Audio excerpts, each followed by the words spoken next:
एक कोई 80 घाट पे चाय की दुकान है, कमाल के विद्वान आपसे, मैं भी बहुत बैठा हूं। लेकिन एक सवाल पूछता हूं आपसे,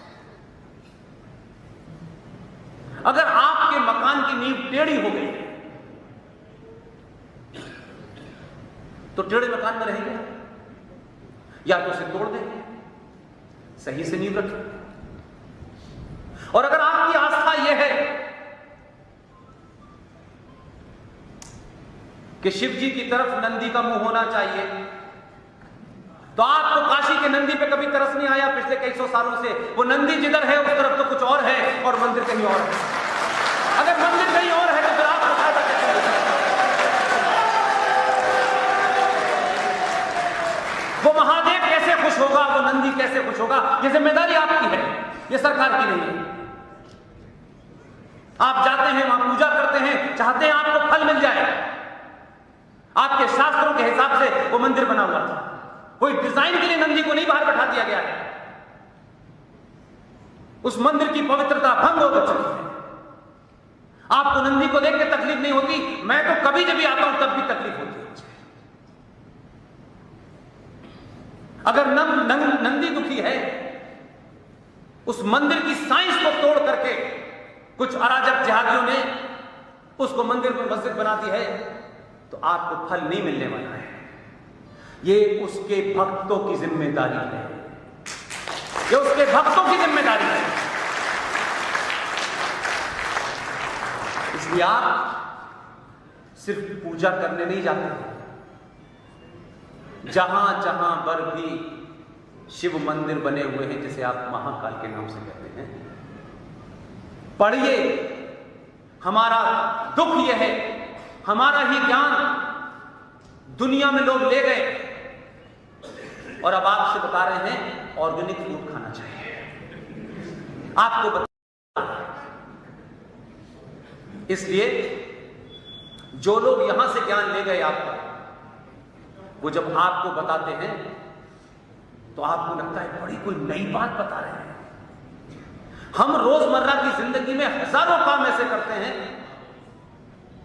1948 में नासा बना था, 1948 में नासा आया है एग्जिस्टेंस में। क्या नासा के आने से पहले भारत के गरीब किसान को, भारत के गांव में रहने वाली बूढ़ी मां को यह नहीं पता था कि सूर्य ग्रहण किस दिन पड़ने वाला है? उसकी टाइमिंग भी पता थी। चिड़िया मिट्टी में नहाती थी तो लोग बताते थे पुरवैया चलने वाला। आप नासा पे यकीन करने लगे, लगता है नासा ने आपके जीवन में कोई बदलाव लाया। इसलिए सारे जितने भी महाकाल हैं जहां शिव की मूर्ति लगी हुई है, आपको पता है शिव पे पानी क्यों डाला जाता है, दूध क्यों डाला जाता है, लगातार डाला जाता है। इसलिए मैंने कहा कि आपके जीवन में, आपकी आस्थाओं में, परंपराओं में, सरोकारों में सब कुछ, उसको शब्द देना इसलिए महसूस करना पड़ रहा है मुझे कि शायद आप इसी को समझेंगे, सब कुछ साइंस है। लेकिन आपको कहा ये पोंगा पंडित लोग हैं, क्या सब झूठ पाखंड करते हैं? नहीं, जो जाहिल थे, जो इलिटरेट थे, जो अनपढ़ थे, उन्होंने आप ज्ञानियों को अनपढ़ साबित कर दिया। जहां जहां महाकाल है, जहां उसके ऊपर पानी डाला जाता है, जल चढ़ाया जाता है, दूध चढ़ाया जाता है, वो भारत की वो लाइन है जहां से रेडियो एक्टिव निकलती है। उस गर्मी को ठंडा रखने के लिए शिव पे पानी डाला जाता है। इसलिए किसी खास समय के अंदर उसमें महिलाओं को नहीं जाने दिया जाता। इसलिए आज इस संचार क्रांति ने, जिसके कारण आप मुझे सुन चुके हैं, मुझे देख चुके हैं, यहां आने से पहले कुछ कुछ मेरे बारे में आपको जानकारी है, इस संचार क्रांति का फायदा उठाइए और उस कायरता, उस लालच से बाहर निकलिए। जब आप कायर और लालच में फंसे हुए थे तो राज्य सरकार ने आपकी आस्थाओं में दखल देना शुरू किया, और क्योंकि काले कोट वालों को लगने लगा कि हम दुनिया के सबसे महाज्ञानी हैं, तो उन्होंने हजारों साल की परंपरा सबरीमला के अंदर कहा कि यहां जेंडर जस्टिस होना चाहिए। उनके कोर्ट में मनु सिंह भी कैसा जेंडर जस्टिस कर रहा है सबको पता है, लेकिन उनको वहां जेंडर जस्टिस चाहिए, मस्जिद में नहीं चाहिए। जिस जेंडर जस्टिस की बात आप करते हैं, आप किस बात से अपने आप को कुंठित महसूस करते हैं भाई? दुनिया का एक मुल्क 244 साल हो गए उसको आजादी हुई, दुनिया की सबसे पुराना लोकतंत्र है, सबसे पुराना लोकतंत्र है, वो हमें बता रहे हैं लोकतंत्र क्या होता है, वो हमको जेंडर जस्टिस बता रहे हैं क्या होता है। 244 साल में अमेरिका के अंदर एक भी महिला प्रधानमंत्री राष्ट्रपति नहीं बनी। हम 70 साल में थे, हमारे यहां 19 साल रह के गई है। हमारे यहां चाय का कप धोने वाली राष्ट्रपति बनी है, हमारे यहां चीफ जस्टिस बनी है। हमारी संस्कृति का ही एक रूप है कि पाकिस्तान जैसे इस्लामिक देश के अंदर महिला प्रधानमंत्री बनी, बांग्लादेश में 2-2 बार बनी, श्रीलंका में 2-2 बार बनी। हमारे ही कारण है, हमारी मिट्टी की खुशबू है जिसके कारण यहां पे महिला प्रधानमंत्री बनी। और भारत में निजाम मुस्तफा जिस राज्य में चल रहा था, जहां मुसलमान मेजोरिटी में थे, जो कहते थे हमें निजाम मुस्तफा चाहिए, उस निजाम मुस्तफा में भी एक हिंदूवादी सरकार की वजह से पहली बार मुख्यमंत्री महबूबा बनी। हमारे सरोकारों को चैलेंज मत कीजिए, उखेड़ के रख देंगे सब।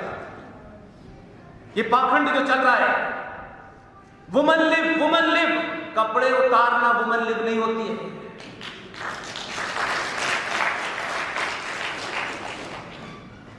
जेंडर जस्टिस की बात करते हैं, वुमन लिव की बात करते हैं। हमारे यहां तो हमने और हमारे अनकॉन्शियस माइंड ने यह साबित किया 70 सालों के बाद कि तैमूर की अम्मी ही खूबसूरती की मिसाल है।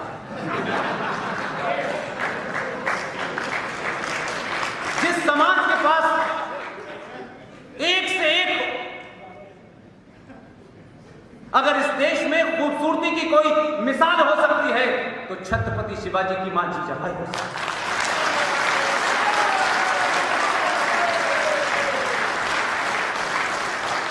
और ये रोना सिर्फ हिंदू सनातनी समाज ही होता है। हमारे 2 बच्चे हैं, कैसे खर्चा चलेगा, कैसे नहीं चलेगा। सुभाष चंद्र बोस के 14 भाई बहन थे, 14 9वें नंबर के थे सुभाष बोस। एक आदमी ने पूरी दुनिया की सत्ता को चैलेंज किया, जिनकी सत्ता में कभी सूरज नहीं डूबता था, आज उनके यहां सूरज निकलता है तो ठंडे बनाते हैं। इसलिए आपके बीच में पुरुषार्थी थे, लेकिन समाज ने उन पुरुषार्थियों को कभी अपना हीरो नहीं बनाया। इस समाज के सामने एक से एक बड़ा कायर, कोशिश की गई इससे भी बड़ा ढूंढ के कायर लेके आओ। 1920 में, अभी 2 दिन से आप एक घटना के बारे में बहुत सुन रहे होंगे टेलीविजन। 1920 में टर्की में क्या हो रहा था? खिलाफत मूवमेंट चल रहा था। खिलाफत मूवमेंट का मतलब खलीफाओं की हुकूमत, अल्लाह की हुकूमत, निजाम मुस्तफा की हुकूमत। 2020 में गांधी जी ने उस खिलाफत मूवमेंट का समर्थन किया और कहा कि भारत के मुसलमानों को खिलाफत मूवमेंट में हम इसलिए समर्थन करेंगे जिससे ये और बढ़ चढ़ करके हिस्सा लें आजादी में। 1920 में गांधी जी ने खिलाफत मूवमेंट को सपोर्ट किया और गांधी जी के रोपे हुए बीज ने 2020 में मियां खलीफा का समर्थन किया। ये स्थिति आ गई है।